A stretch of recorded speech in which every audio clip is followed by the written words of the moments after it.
Ladies and gentlemen, my name's Paul, and in this Red Games to the Con video, the AMD RYZEN event has just come to an end, and it was a very interesting event actually, because we had an awful lot of questions answered, but also an awful lot of questions which have popped up and still remaining. Now this is essentially one of those events where I can say that the positives far outweighed the negatives, and it's left me very hopeful for the processor indeed. We're going to go through this because they also debuted Vega, which was, I think, very expected. I think most people expected to see some form of Vega reveal, whether it was gameplay, whether it was just the bloody board they held on stage. We expected something. But let's start out with RYZEN, because that is indeed the processor's name. Now, earlier today I put out an article which goes through quite a few of the details regarding RYZEN, because it would appear that the leaks from earlier are actually very accurate. This is a good thing, because those leaks were very impressive. Now, I will say that the best thing to do is to start from the beginning, so let's go through the basics. 8 cores, 16 threads. We've known this since the very first mentions of Zen.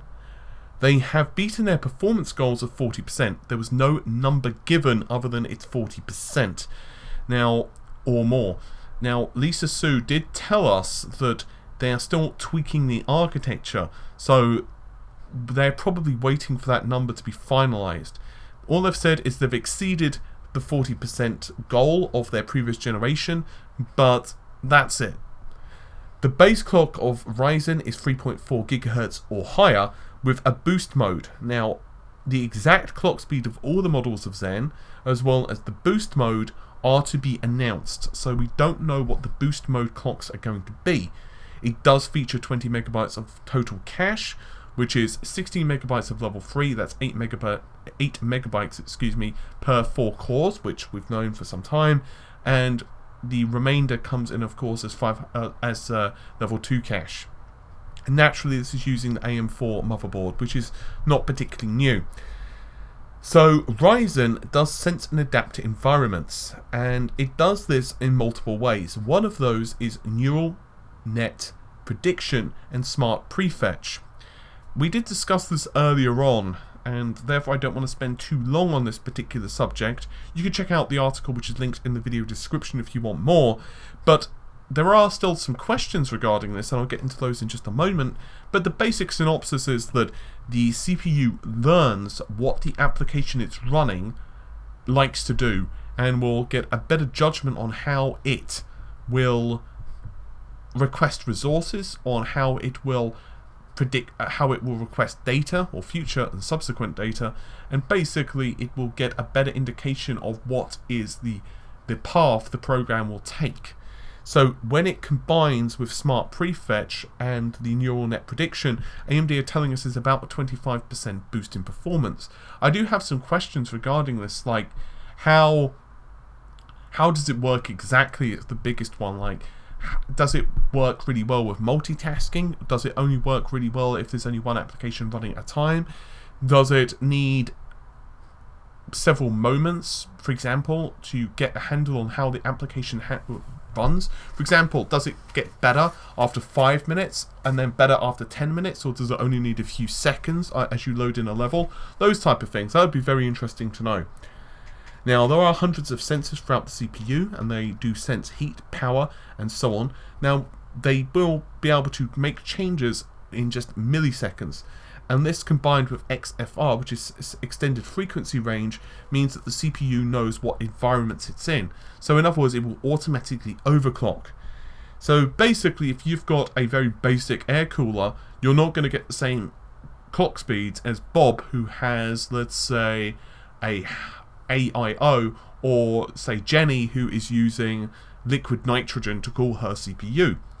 There are some questions regarding all of that though. The biggest one is, what about manual overclocking? All Lisa 2 told us is it does automatically overclock, but for folks who want to tweak their clock speed and tweak performance, and they want, for example, to do benchmarking, or they want to do suicide screenshots, that type of thing, I imagine they would be probably more interested in being able to manually configure this stuff.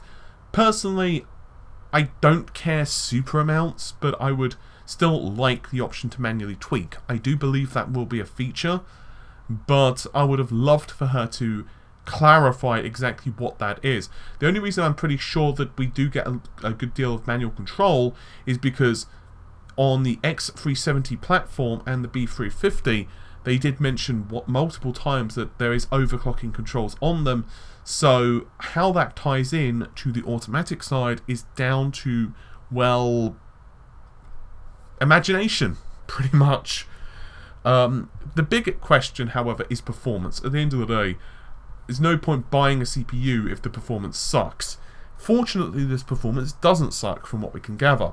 So there was as two systems. From what I can understand, they're the same configuration, although there was no information regarding memory and a couple of other bits.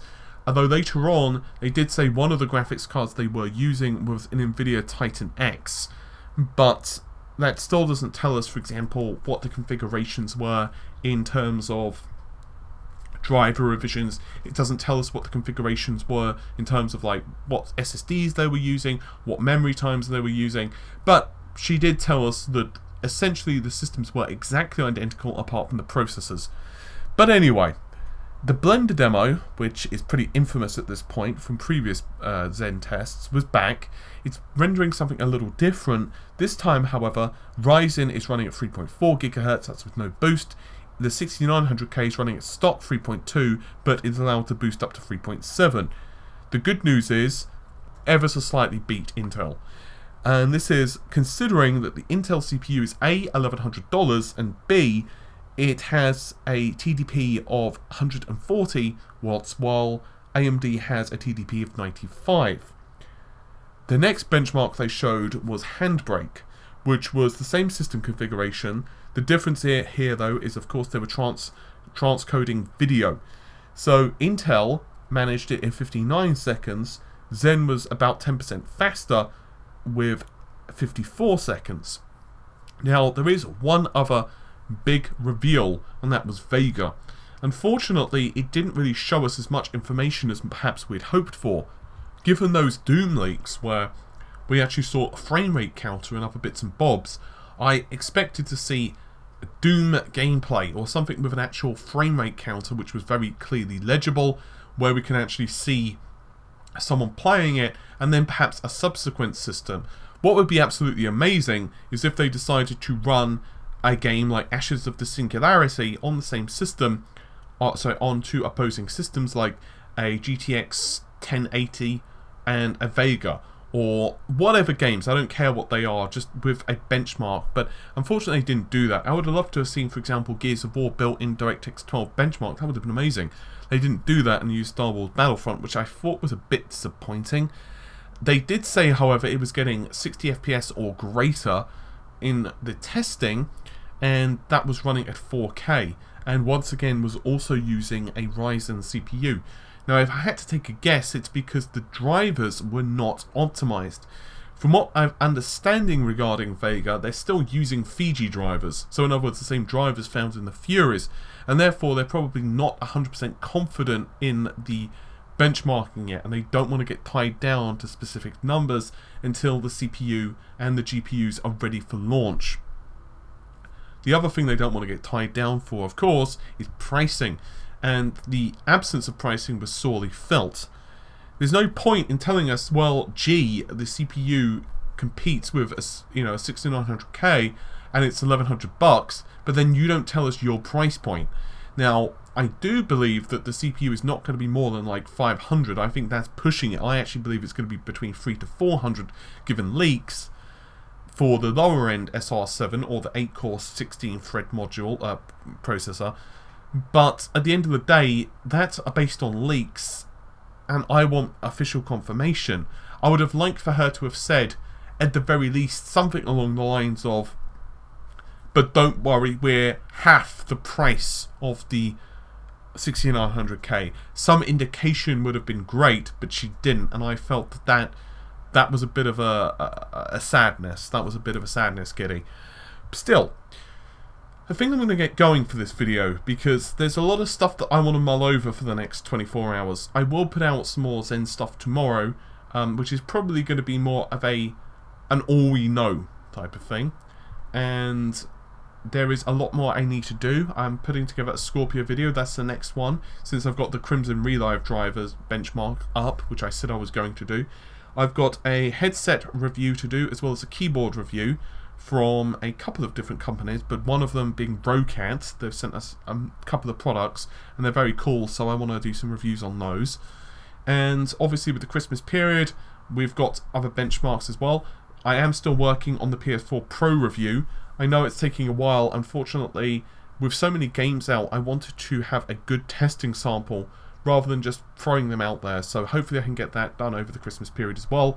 But right now, I think you're all enjoying the content. So normal stuff, like, share, subscribe, comment on what you want the price to be. Give me a message on Twitter, Facebook, or once again in the video, and tell me what would you believe the price should be for the 8-core 16-thread Zen. And let's assume for the sake of this video that there are two versions of it, one with higher clock speeds and one with lower clock speeds. Anyway, hopefully you've enjoyed the video. I'll see you soon. Take care. Bye for now.